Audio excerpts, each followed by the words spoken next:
All right, we are going to be in Genesis 1. Today we're going to start there, and the hope is to talk about especially the creation of humanity today. So Genesis 1:26 is where we're going to start our conversation today. Actually, I want to start a step back, and last week in my presentation I was really hitting on the fact that Genesis 1 isn't trying to be a scientific textbook. I think that's important. You know, it's got different kinds of purposes. On the other hand, I want to make sure I didn't skip over things that y'all want to talk about, because I know we didn't touch on creation versus evolution or anything. So are there topics from last week that you'd like to spend a little time on before we move too far ahead? If anybody is curious, Rich has a Tyrannosaurus Rex tooth over there. Well, it's large. I thought it was his molar. You want to show it? Anybody? Any thoughts or questions from last week? Isn't that from Harry Potter? All right. Well, then let's move on to the creation of humans. So everything happens in a very specific order through Genesis 1. God says, it happens. There is a value judgment, it was good. Then there's a naming, often a naming, and then there is evening and morning. So God says, it happens, it's good, and a day passes. That's the usual structure through days 1 through 5. We come to day 6, and we expect more of the same, because it starts the same. So verse 24, let the land produce living creatures according to their kinds, livestock, creepy crawly things, wild animals according to its kind, and it was so. So there's the speaking and the happening, and then at the end of verse 25, and God saw that it was good. So if we do want to make a point here about evolution, the idea seems to be with this according to its kind, that there are different kinds of beings, and they don't sort of jump ship. So 1 Corinthians 15, Paul talks about what the resurrection body will be like, and he talks about each sort of thing having its own sort of character. Whether or not that actually is about evolution, that's a different story. I think that when we've tended to look at this, we've tended to say God created the various sorts of creatures, and then within the various sorts of creatures, there's a great deal of variation.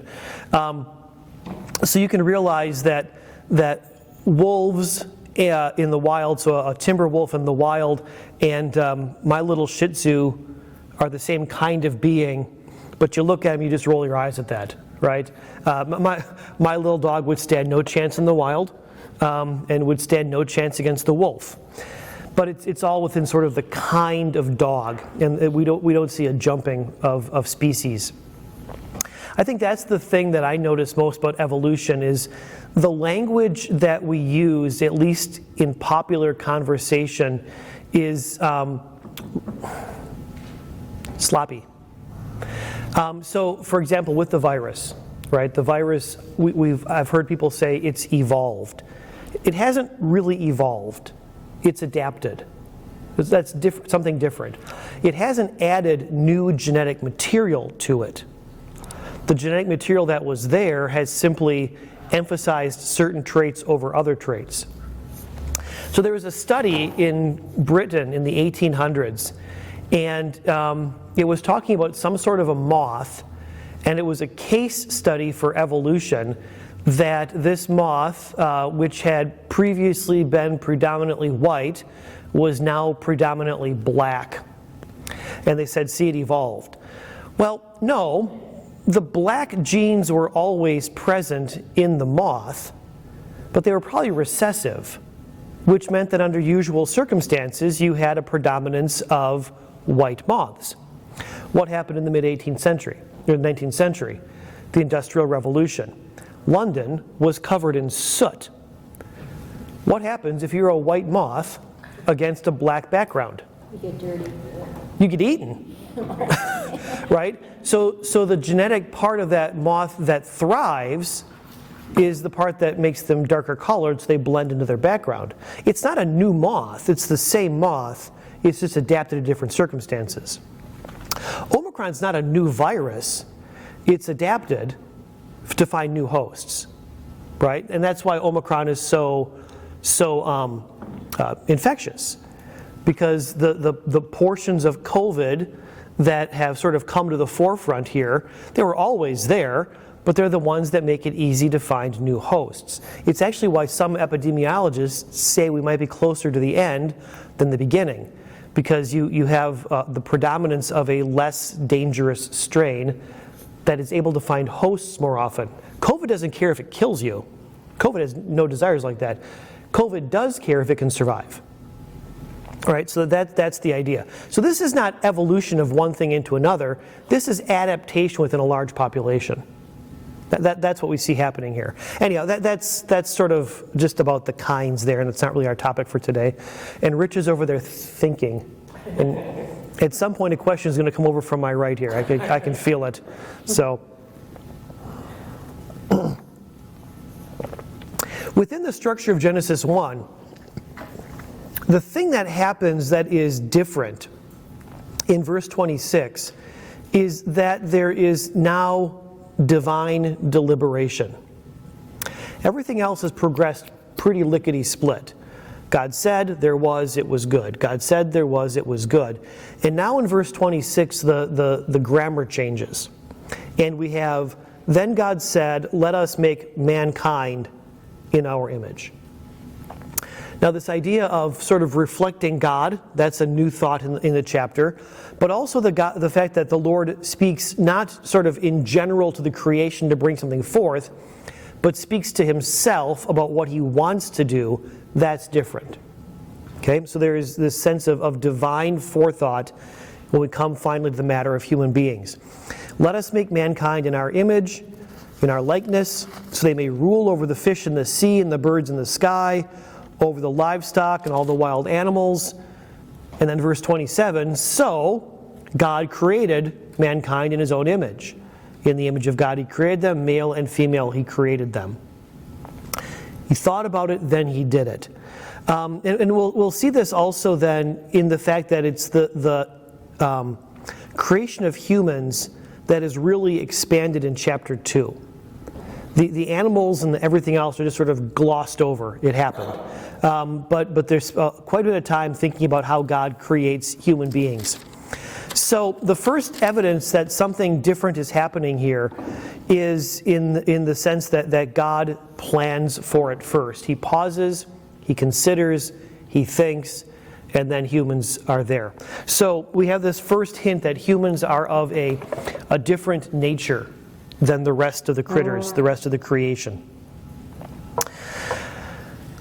People sometimes ask why God uses the plural. Let us create man in our image. Could be a sort of beginning hint at the triune nature of God. We've already had a hint like that in Genesis 1, because God created the heavens and the earth, and the Spirit of God was hovering over the face of the deep. So, from a Christian point of view, we'd certainly see that. From a Hebrew point of view, it probably has just this sort of sense of the royal we. Queen Elizabeth does this all the time, right? We are not amused. She always refers to herself in the plural. For an American, it's very aggravating, but it's okay. President Trump used to refer to himself in the third person, so what are you going to do? Everybody's got their quirk.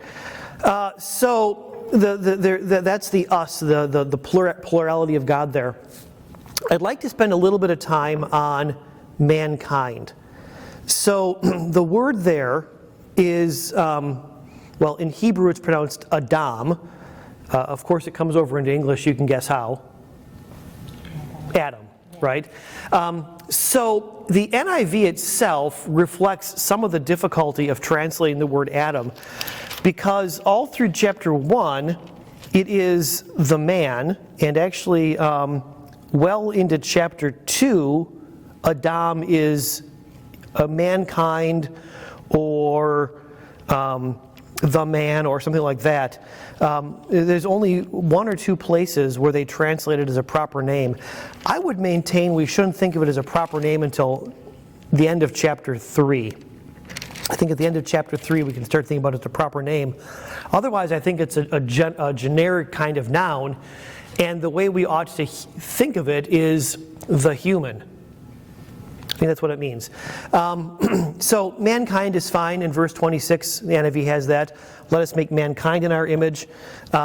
You can't completely be sensitive to all the ways that language prioritizes men over women. Even if you say humanity, man is right in there.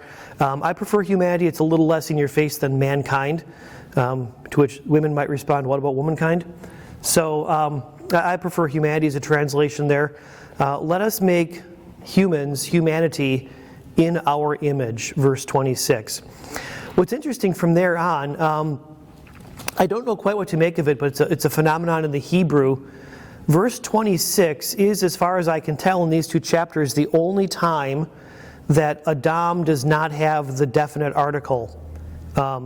Every other time it's not just Adam, it's the Adam. It's the human. So hang on to that. I think that's going to be important later on. But I think there's something to think about there in terms of what this means that he is, that we're talking about the human. Well, let's look at it. So, for example, then in verse 27, so God created Ha-Adam, the human, in his own image.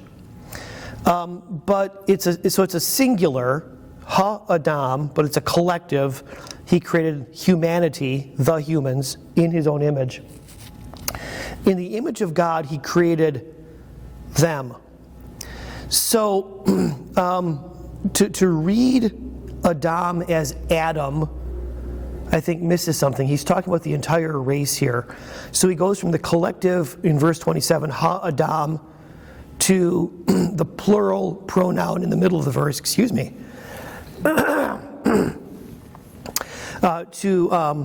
the plural pronoun in the middle of the verse, in the image of God he created. You know what? Actually, scratch that. 95% sure that verse 27 is got a little small mistranslation in here. Let me just double check. Let's see here. And God created Ha-Adam in his image. In the image of God, he created him. Yeah. Okay, so my translation is them. Yeah. So I'm using the 2011 update of the NIV, and that's a little bit of a mistake there. So God created Ha-Adam in his own image. In the image of God, he created him. And that makes the third line of the verse stand out even more. Male and female, he created them. Okay, so your translations have it better than mine does. Be interested to talk to the translators about why they made that choice. There's something important here about gender. Okay, I think that's the thing we need to see. There's something important here about gender. That male and female together are the image of God. The totality of the race are the image of God. That's important to say for a number of reasons. First of all,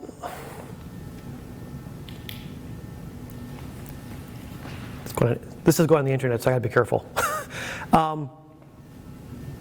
The church has a history of chauvinism. There's just no other way to say it. The church has a history of chauvinism. So, for example, the New Testament reserves the pastoral office only for males. But not just any male, but a well-qualified male. So not just the fact of having an XY chromosome doesn't make you qualified for the office, but sometimes that's how we talk. And then you sort of look at how that plays out, and within the church's work, women are always sort of relegated to auxiliary or helping kind of roles. And I'm looking around the room, and y'all are old enough to remember when the Missouri Synod did not allow women to even vote in their voters' assemblies, much less hold an office or become a board chairman, right? So we've sort of recognized some of the error of our ways there, but the church has a long history of this, and I think it's important to sort of hold out Genesis 1 to say, doesn't really hold up biblically. There are roles that are reserved for men and for women, the pastoral office and the church being the one. But otherwise, we have to be a lot more careful about the way that we encourage women and utilize their gifts in ministry and allow them to have fulfilling spiritual lives. Because the point here is that both bear the image of God. And it's the race all together that really bears the image of God. That actually comes up a little bit later in chapter 2. If you let your eye fall down to the creation of the woman, Genesis 2, verse 21. So the Lord God caused the man to fall into a deep sleep, and while he was sleeping, he took one of the man's ribs and closed up the place with flesh. Try this on for a different take on that. So the Lord God caused the human to fall into a deep sleep, and while the human was sleeping, he took one of the human's sides and closed up the place with flesh. The imagery could easily be translated that God took Ha-Adam and whacked him in half and made two out of one. Right, so the English translations have always said, took a rib out and sort of constructed Eve around it. Unfortunately, that is exactly the word that's used. It's the word for constructing. So we've sort of rib constructed Eve out of it. But you could also very easily translate the image as God cut the human in half. He took what was one and he made it two. That he created Ha-Adam in his own image. In his image he created it. Male and female he created them. Wacko. Two sides of the same thing. All of the point of this is really just to sort of help us start moving past chauvinism and prejudice about value and worth, and things that I think have come to our attention a lot in the last 5-10 years about how women are treated in the world, but also in the church, which is not terribly biblical. So I'm going to stop there and ask for conversation on that point. Sue, please. Someplace it says, though, that man would be over woman. Woman would be under man. And I just read that. I don't know if that was in Romans or Corinthians or what. That the man would take care of his wife and love her, but she was to respect him and follow his ways. I think you're thinking of Ephesians 5. Okay. Ephesians 5, which is typically translated, submit to one another out of reverence for Christ. Wives, submit to your husbands as to the Lord. With that passage, I think it's really important to recognize that the passage starts with the verse about mutual submission. Submit to one another out of reverence for Christ. So it starts with a call for mutual submitting. Even the word is hard to translate because submit has within English thought, in the connotation of it, submit has this idea of sort of being dominated. Mm-hmm. You submit your will to someone else. The picture that Paul then draws in the end of chapter 5, though, he doesn't use the language of submission for the husband, but he does use the language of sacrificing all your needs as Christ sacrificed his entire life for the sake of his woman. It does. It says submit to one another, and then it goes on. Wives, submit to your husband, right, as the Lord, mm-hmm. as to the Lord. Mm-hmm. Right, and he doesn't use the language of submit for the husband. But if you go on, husbands, love your wives in the same way that Christ loved the church. And then he spells it out. How did he do that? Well, he gave up everything and died for her. So that's the husband's responsibility. So he might not be submitting to her authority, but he is certainly submitting his needs and desires to her needs and desires. He submits to the ruling of her eyes. So Paul doesn't use the language of submission for the husband in that passage, and yet he is, by starting it with submit to one another out of reverence for Christ, he is really fundamentally challenging the current order of things. And if you read all of chapter 5 and the next portion of chapter 6, Paul is not being socially conservative. He is being socially radical. Because it was common in Jewish families in the Roman Empire for the husband to dominate his family. That was typical. But here he says, okay, wives, submit to your husbands as to the Lord. That's fine. But husbands, now recognize your responsibility. He calls on children to obey their parents. Again, very typical in both Jewish and Roman society. But then he goes on and says, now dads, don't exasperate your children. Don't aggravate your children. I almost said that. And the same thing with slaves and masters. It's a very subtle twist, but Paul suggests that slaves and masters in the kingdom are actually equals. People are very critical that the New Testament seems to support slavery, but if you read Paul in Ephesians and in Colossians, I think, and especially in Philemon, Paul is very subtly tweaking the whole institution. And he is saying that under the reign of Christ, these relationships are transformed in very fundamental kinds of ways. I think that is what Paul is driving at in Galatians when he says there's no longer Jew nor Greek, slave nor free, male nor female.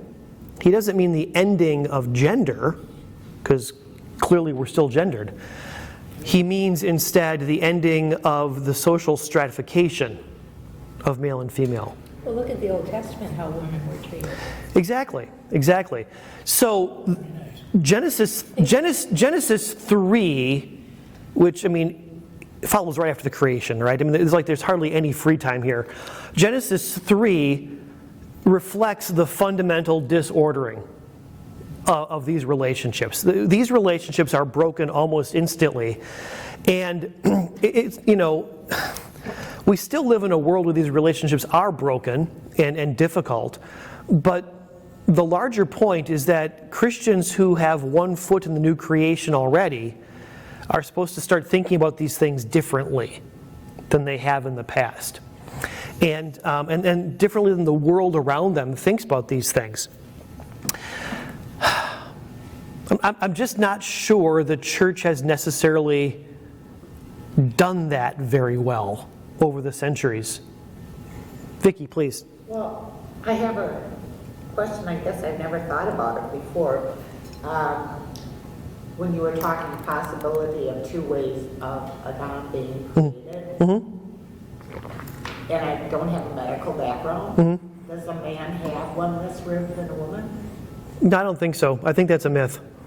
I was just wondering if someone's going to say, well, if he took it, it doesn't mean he put it back. No, I think that's Do another one. pretty sure that's a myth, the whole idea of Adam's rib. But I'm not a doctor. I'm not that kind of doctor, so Google knows. Rich, please. In your mankind, God created mankind in His image. As we realize God, isn't He like imageless? We don't associate what we look like. Give me a second. We're going to come to that. Okay. We're going to come to the image of God. Right now, I'm just focusing on the mankind and the translation there and what's being talked about. So that we'll come to the image of God here in a second. Matter of fact, it's the next thing on the sheet, so we should get there soon. What confused me is they were created on the sixth day, but actually Adam was alone in the garden for a while, wasn't he, before and he became lonely? No, I think Dave's probably right. There's no indication of time frame of how long Adam is alone in the garden. Everything is created by the sixth day, right? So the very end of the thing, Genesis 1:31, God saw all that He had made and it was very good. And then Genesis 2:2, by the seventh day he had finished the work he'd been doing. Yeah, So if he was alone, it was only on that sixth day. okay. It's very, very quick. But is it God's day? The sixth day? Seventh day is God's day. The Sabbath day? No, it's the 24 hours. Yes, I'll read you the book later. Oh, is it a 24-hour day? Yeah, Yes. from the beginning of time. Yes. Yes. So to understand the notion of day, because some people will try to say that the days are just an indeterminate period of time. Like when we say things to our kids and grandkids like, well, back in my day, Yeah. right? And the Hebrew word for day can be used that way, right? In that day. So it can be used in the sense of an indeterminate period of time. Except that whenever it's counted off in Hebrew, the first day, the second day, it always means a regular day. So the grammar of Genesis 1 anticipates that this happens in a week. Affirmed in, I always forget if it's Exodus or Deuteronomy. I think it's in Exodus. No, one of the two in the Ten Commandments. Yeah, they're given in both Exodus 20 and Deuteronomy 5, wherever they're given. One of them bases the Sabbath on the fact that Israel had been a slave in Egypt and therefore deserved rest. The other one bases it in creation. In 6 days your God created the heavens and the earth, and the seventh day he rested, so you rest too. So I think it's Deuteronomy. Deuteronomy also assumes a 7-day creation. Well, a 6-day creation plus a day of rest. So that's completely the assumption here is regular days. That's how the grammar functions. The question that should trouble us is not how did God get everything done in 6 days. The question that should trouble us is why did it take so long? Seriously. We always come at this thing from, oh, geez, how could he do all that in 6 days? The question you ought to be asking is, why so long? Because on the last day, he's going to renew everything instantaneously. And let's be honest, he doesn't seem to be working very hard. Genesis 1:3, God said, let there be light, and there was light, and God says, let's call it a day. And he does, that's it. Like, let there be light. That's it, huh, dude? That's everything you got. He's telling us to slow down. Yeah, right. So the very nature of the creation, I think, is aimed towards this idea of Sabbath and this idea of patterning for human life. That's the very nature of creation, that there is a rhythm to human life. And although humans haven't done a great job of understanding it over the millennia, the idea that you do need a day of rest is, I think, an important part of it. That you can't keep going 24/7 all the time. It's not healthy for you. Whether in the modern era or in the ancient era, at some point you've got to sit down. Darlene, please. I think he wanted to enjoy each day that he made. Sit down and relax and enjoy it. It was good. Yeah, maybe so. Maybe he spent the other 23 hours and 59 minutes looking at the light and saying, man, that's good. Look what I did. Yeah, I could have just stopped right there. That's awesome. Yeah. I think he's God and he can do it once. He can. But in terms of creation, though, if we look at the analogy of the new creation, he does that instantaneously. All things are renewed immediately. Because he's God and he can. So far from being sort of fussed about the fact that it doesn't seem possible to create the heavens and the earth in 6 days, I think we ought to be fussed the other way. Why does it take so long? And what are we supposed to learn from that? And what we're supposed to learn from that is God has embedded a pattern into human life, a pattern of work and rest. So, all right. Okay, so let us make humanity in our image and our likeness. So God created Ha'adam, humanity. in his own image. In his image he created it. Male and female he created them. So now we have to talk about the image of God. So the word used for image is a fairly common word in the Old Testament, except for one thing. It's almost always used of an idol. It's almost always used of an idol. And as a matter of fact, I'm pretty sure it's the same word that's used when Israel is told in, called the appendix of the second commandment, don't ever make a graven image. So it's usually a word that's involved with idolatry. So we need to think about what the function of an idol is in idolatry. And the image here, the idea here of image, an idol is a place where heaven and earth touch, where the presence of the God is made known.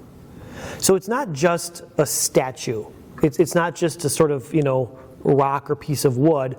But in this sort of conception of the world, that statue actually in some ways indicates the extension of the presence of the God. Okay? It would be similar to Christopher Columbus landing on Hispaniola, sticking a flag in the ground, and saying, "This now belongs to the King of Spain." Everybody who lived on the island of Hispaniola was like, "What?" We're pretty sure this belongs to us.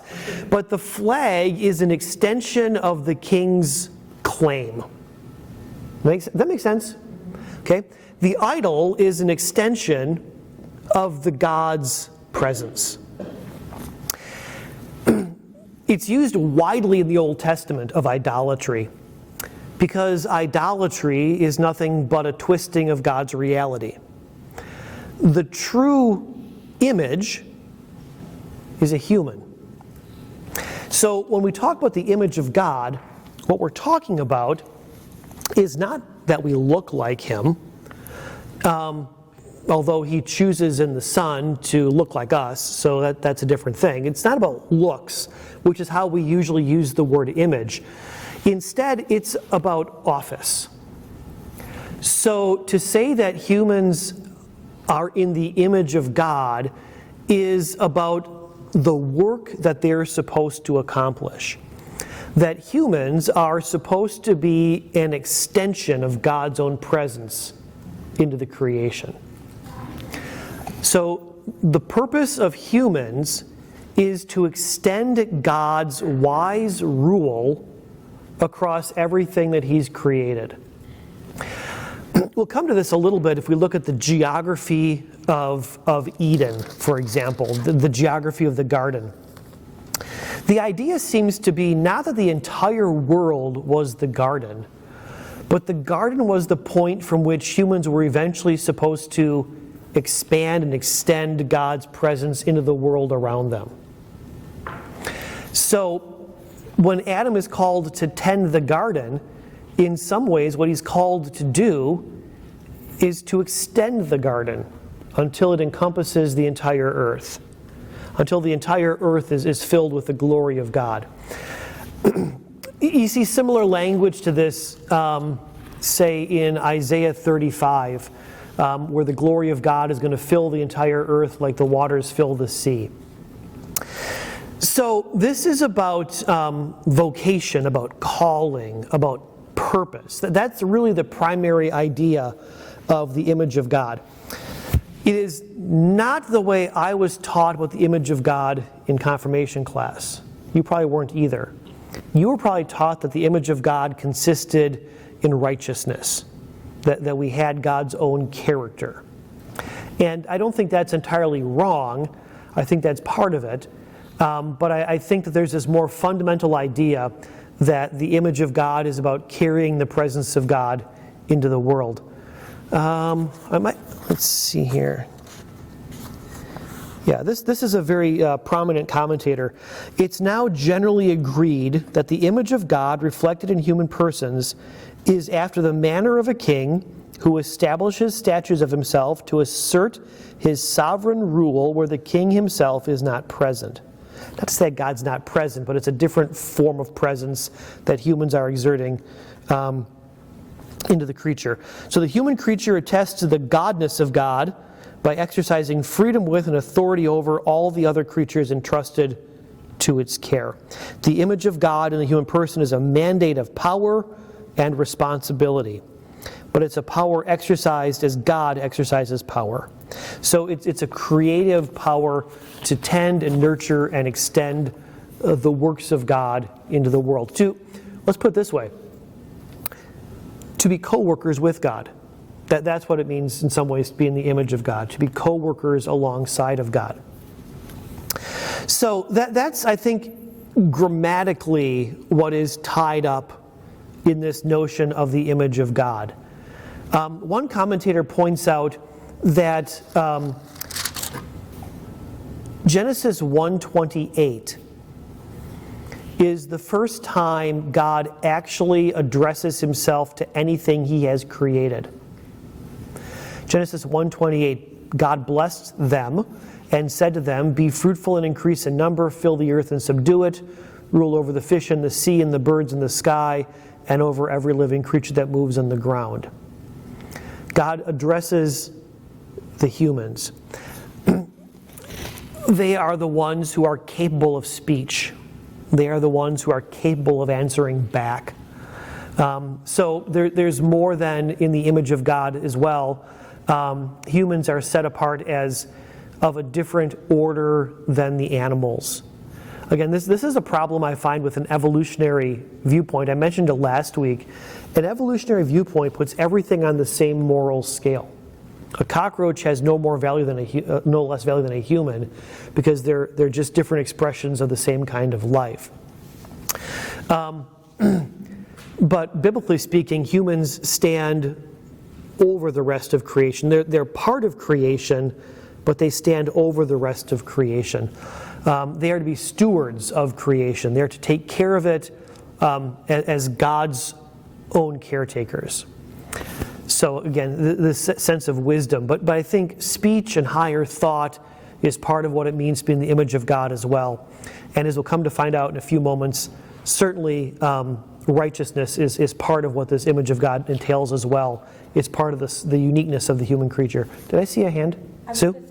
You said more in my explanation. It says, as God's representative in the creativity realm, he is a steward of God's creatures. Mm-hmm. He is not to exploit, waste, or despoil, but to take care of them and use them in the service of God and man. Yes, very much. Very, very good. Yeah, great quote. Steward. The steward does not own it. Right? I think that's the important thing. The steward is not the owner. The steward is the caretaker.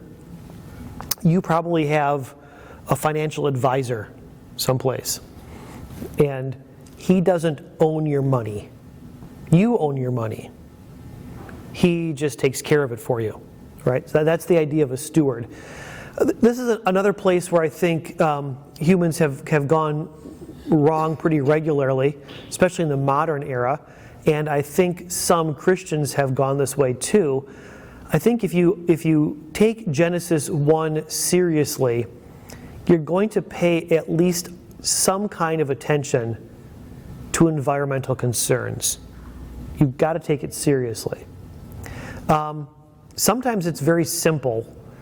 We took our kids to a dozen national parks when they were at home, and if we ever hiked, we always had a rule: if you carry it in, you carry it out. It's as simple as that. Because, some of these parks get 1 million visitors a year, and if everybody left one wrapper, eventually the thing's a landfill. So if you carry it in, you carry it out. That's an environmental concern. That's a concern that says, doesn't take but an extra 30 seconds to walk your trash over to the plastic bag. It doesn't take but an extra minute to take the things that can be recycled and prepare them for the recycling bin. These are not huge investments in taking care of the planet. It doesn't kill you to plan your trips. Sue and I found about 15 years ago, it was 2008 when everything was going to heck in a handbasket and the price of gas was through the roof. Sue and I found out that $4 a gallon was the magic point for us. At $4 a gallon, we didn't just run to the store. At $4 to the gallon, we said, let's do several errands at the same time. There's nothing wrong with being that kind of concerned for the environment. There's nothing unbiblical or unchristian about raising questions about whether it's really a great idea to pump a bunch of water into the substrata and blow it apart. Is that really a great idea? We might not know the answer to that question yet. That's fracking, by the way. Is this really a great idea? We can do it, but should we do it? I think sometimes we just sort of minimize these kinds of concerns. That's just leftist propaganda. But I think Christians ought to, in some ways, be at the forefront of at least sensible environmental concern, I think. Because we're called to be stewards of God's creation, not to use it and abuse it, but to take care of it and make sure it lasts. So there's a lot going on here with the image of God and what that actually means. And you see that Genesis 1 then is very relevant. Some hot button issues, environmentalism, gender issues. It actually has quite a bit to say that would challenge us in some fundamental ways. Thoughts? Anybody? Questions? Comments? Counter arguments? Don't have enough time. Because Andrew and I, my son Andrew and I, we have this saying that we go back and forth with each other. When we disagree, we look at each other and we say, it's okay to be wrong. So you can disagree with me. It's okay to be wrong.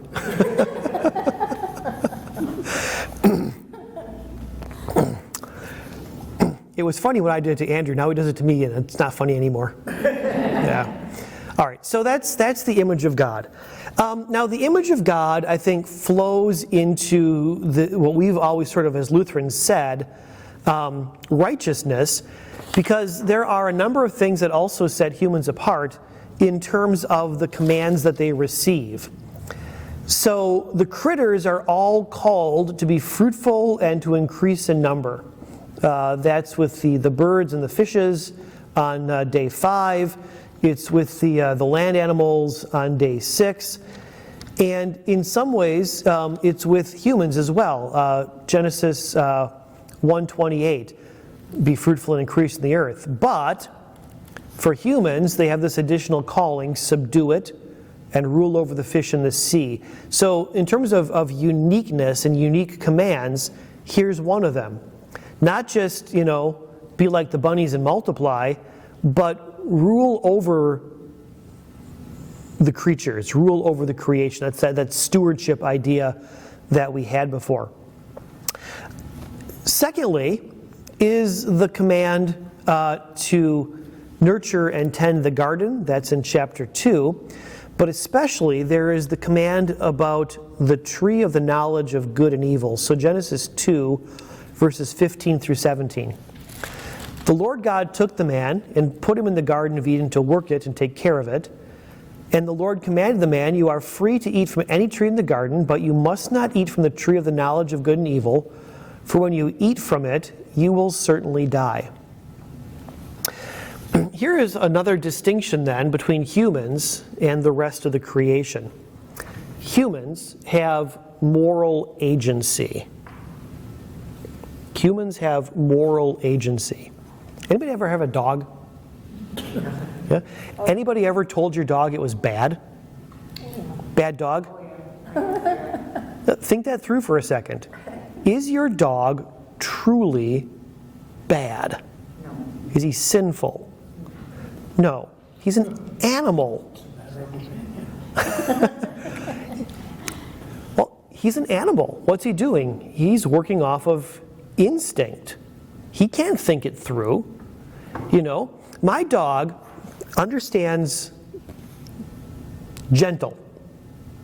She has learned to understand that this means she can't snap when she takes her treat, right? So she's learned gentle.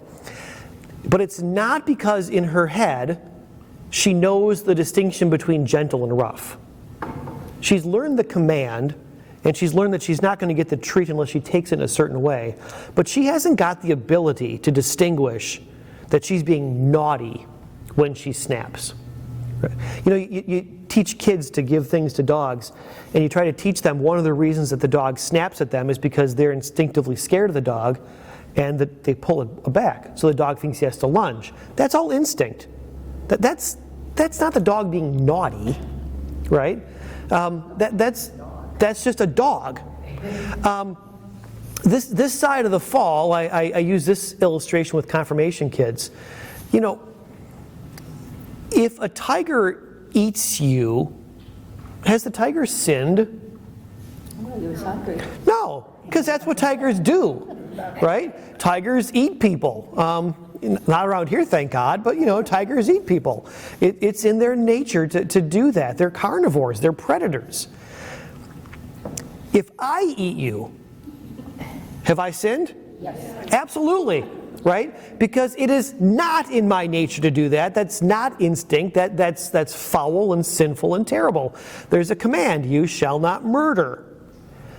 Humans have moral agency in ways that the animals do not. So when we talk about the image of God, and we talk then also about righteousness, I think that's definitely a part of it. I don't think it exhausts what the image of God means, but I think it's certainly a critical part of it, because humans have this capability of choosing the right and the wrong.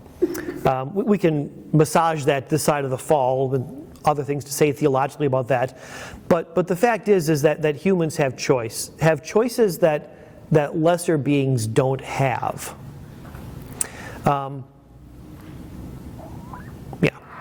And I think that's an important part of it too. So that can maybe then go to a spiritual aspect of our creation, of what we are. So let's just wrap this up real quick, getting towards the end here. The difference between humans and the rest of creation. God creates us differently. He pauses and thinks about it, and we'll come next week to we've brushed on a little bit. There's even this larger story of the way that he takes care in forming Adam and creating Eve. So a different matter of creation with divine forethought. There is a special purpose for humans, reflecting this notion of the image of God.